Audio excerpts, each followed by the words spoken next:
I'm James Spann. This is the Weather Xtreme video. This is the morning edition for Friday, the 12th of March, and it is a rough morning across the state with a band of severe storms producing large hail passing through. In fact, let's just show you some of what it looks like here. These were taken from Bear Creek up in northwest Alabama as the storms came through early this morning, and you can see that these hailstones are about the size of golf balls, and that is definitely severe criteria. And that's the big issue. These storms are not really rooted at the surface. The cold air loft is producing the large hail. So the good news, we don't expect a tornado problem this morning. But for those of you east of I-65 for the next couple of hours, that will be an issue. Here's a quick peek at the Tuscaloosa sky cam where rain is still falling. And there you go. We have the large trough developing off to the west, big upper low north of us, and that's going to create the unsettled weather today and tomorrow. And look at that. That's 450 this morning. And that's the batch of severe storms producing large hail. At that point, the storm's running from near Smith Lake down to about the Mercedes plant and Judson College and Marion Military Institute. And that's about to come on through the Birmingham Metro as I do this update about 5 o'clock. And that will be sweeping on through East Alabama this morning. And it looks like that's the show. There's the big picture. And you can see some rain behind that, but really that should be it for the severe weather threat this morning. That severe thunderstorm watch is in effect for much of north Alabama until 7. And those storms should slowly weaken, we think. But again, more than likely, they will continue to produce some hail on through East Alabama through the morning and then re-intensify over Georgia later today. There's the convective outlooks for the rest of today, a risk of severe weather, the standard slight risk over extreme East Alabama. And this is, again, after 6 o'clock. Large chunk of Georgia, the Florida Panhandle, and points north. And again, it looks like hail will be the main problem here. The tornado threat more than likely is going to be confined to that section of South Florida down there. And there's a look at the surface analysis at 5 o'clock this morning. Again, the pressure field is pretty weak and ill-defined.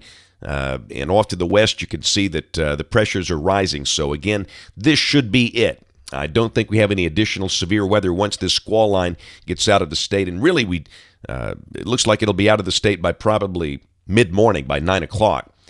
Rain for the next 5 days, valid through Tuesday evening. This is suggesting about 1/2 to 1 inch over North Alabama. And, of course, that would count the rain we get this this morning with the storms and any additional showers later today, tonight, and tomorrow with the upper level low. And, again, that thing's going to dominate the flow for the nation for the next couple of days. There's the upper low today. This is the GFS, the 06Z run. The core of the upper low is near Kansas City, but the air loft is very cold all the way down to the Gulf Coast. And again, the GFS a little slow here because that batch of storms should already be in Georgia by midday today. But more showers are possible over North Alabama, no doubt about that. But in terms of large hail or severe weather, this should be it. Tomorrow, that thing just deepens and drops south. The coldest temperatures aloft over Nashville, but again, over North Alabama, very cold air aloft and a lot of energy. And again, it's going to be kind of a cloudy day, a cool day, with some rain showers around, and because of that cold air aloft, even those rain showers tomorrow could produce some hail. Wouldn't be a shock at all. And really Sunday, the GFS now wanting to keep the moisture over us. For now, we've got it partly sunny and low 60s, but if this trend keeps up, we might want to think more clouds and highs maybe in the 50s on Sunday, and maybe even some threat of an instability shower over northeast Alabama with a cold air loft still in place. And then Monday, that thing is kind of gone. Should be a fairly quiet day. The next impulse shows up over New Mexico and West Texas. And Tuesday, that thing drops south. Will not bother us. So Tuesday looks dry. But Wednesday, some energy does rotate through here, as you can see. But the moisture is very limited. So if it rains, it should not rain much. We have thrown in just the chance of scattered or widely scattered showers on Wednesday and nothing beyond that. And then Thursday, we seem to be dry as the surface low develops off the Atlantic coast, and Friday looks dry. So for those of you planning a spring break outing next week, as you can see, the weather looks awfully benign. Maybe a shower or two there at midweek, but not much rain to deal with. Certainly no major storms for Alabama, the Gulf Coast, or the Great Smoky Mountains, and that's good. And look at Saturday the 20th, just peeking. Look at the cold air coming down the pike.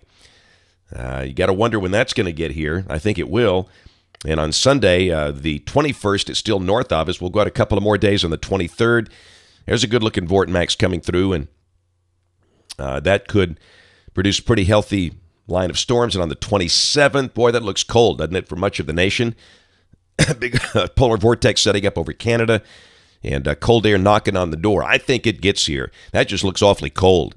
And again, the idea of late-season cold snaps very much on the table, and confidence is very high. It's going to turn cold. It's just a matter of when. So again, don't put away the winter stuff.